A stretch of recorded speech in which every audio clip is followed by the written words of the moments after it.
हर साल सावन माह की पूर्णिमा आते ही रक्षाबंधन का त्योहार पूरे देश में मनाया जाता है। बहनें भाइयों की कलाई पर राखी बांधती हैं, मिठाइयां खिलाकर उनकी लंबी उम्र की दुआ मांगती हैं और भाई बहनों को उनकी रक्षा का वचन देते हैं। लेकिन जब इस त्योहार को बहुजन समाज के नजरिए से देखा जाए तो बहुत सारे सवाल खड़े होते हैं। ये सवाल सिर्फ त्योहार की परंपरा या रीति रिवाज पर नहीं, बल्कि उसकी असल मानसिकता और उसकी जड़ों पर होते हैं। हमें यह समझना जरूरी है कि जो त्योहार हमें आज भावनात्मक रूप से प्यारा लगता है, वह वास्तव में एक गहरी ब्राह्मणवादी साजिश का हिस्सा रहा है, जिसे धीरे धीरे बहुजन समाज पर थोपा गया। भगवान बुद्ध ने कभी किसी अंधविश्वास, जात पात, ऊंच नीच या स्त्री पुरुष के भेद को स्वीकार नहीं किया।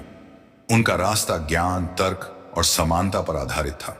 उन्होंने कहा था कि व्यक्ति अपने कर्मों से बड़ा बनता है, न कि जन्म या लिंग से। उन्होंने स्त्रियों को भी संघ में स्थान दिया, शिक्षा दी और बराबरी का अधिकार दिया। लेकिन रक्षाबंधन जैसा त्योहार स्त्री को अबला और भाई को रक्षक बताता है। ये वही पुरानी सोच है जिसमें स्त्री को हर बार किसी पुरुष की छाया में जीने की आदत डाली जाती है, कभी पिता, कभी पति और अब भाई। ये सोच बाबा साहब अंबेडकर की सोच के भी बिल्कुल खिलाफ है। बाबा साहब ने कहा था कि जो भी परंपरा हमारे आत्मसम्मान, बराबरी और न्याय के खिलाफ है, उसे तुरंत त्याग देना चाहिए। फिर रक्षाबंधन जैसे त्योहार को क्यों अपनाएं? यह त्योहार बहुजन समाज के लिए कभी नहीं बना था। इसकी जड़ें ब्राह्मणवाद की उन कहानियों में हैं, जिनमें कभी इंद्राणी ने इंद्र को राखी बांधी, कभी रानी कर्णावती ने मुस्लिम बादशाह हुमायूं को राखी भेजी। इन कहानियों का बहुजन समाज से कोई लेना देना नहीं है।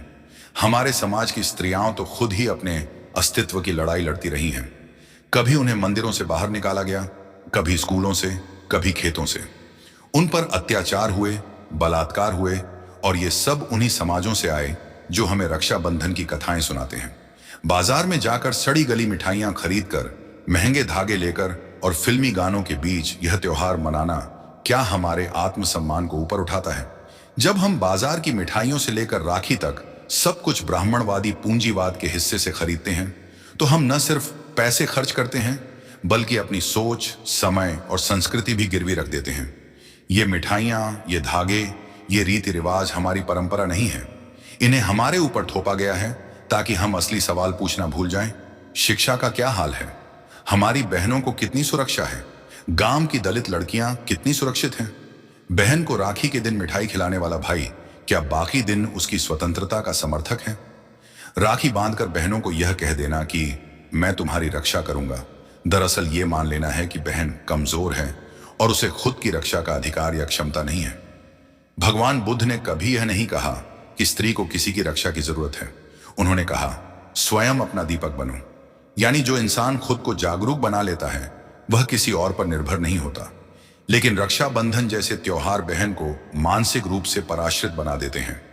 बाबा साहब ने संविधान के माध्यम से सभी को बराबरी का अधिकार दिया। उन्होंने कभी भी किसी स्त्री को कानून में कमजोर नहीं माना, बल्कि उन्होंने स्त्रियों के अधिकारों की रक्षा के लिए कई महत्वपूर्ण धाराएं जोड़वाईं। लेकिन रक्षाबंधन जैसे त्योहारों में यह सोच नहीं दिखती। वहां बहन बस एक भावनात्मक पात्र बनकर रह जाती है, जिसे भाई हर बार बचाने का वादा करता है, लेकिन असल में समाज उसे हर दिन कमजोर बनाता है। सच्चाई यह है कि रक्षाबंधन जैसे त्योहार ब्राह्मणवादी मानसिकता से निकले हैं, जिनका उद्देश्य स्त्री को पराश्रित बनाना और बहुजन समाज को भावनात्मक रूप से गुलाम बनाए रखना है। ये त्योहार हमें सोचने से रोकते हैं, सवाल पूछने से रोकते हैं, और हर साल हमें उसी चक्रव्यूह में फंसाते हैं जिससे निकलने के लिए बाबा साहब और भगवान बुद्ध ने जीवन भर संघर्ष किया।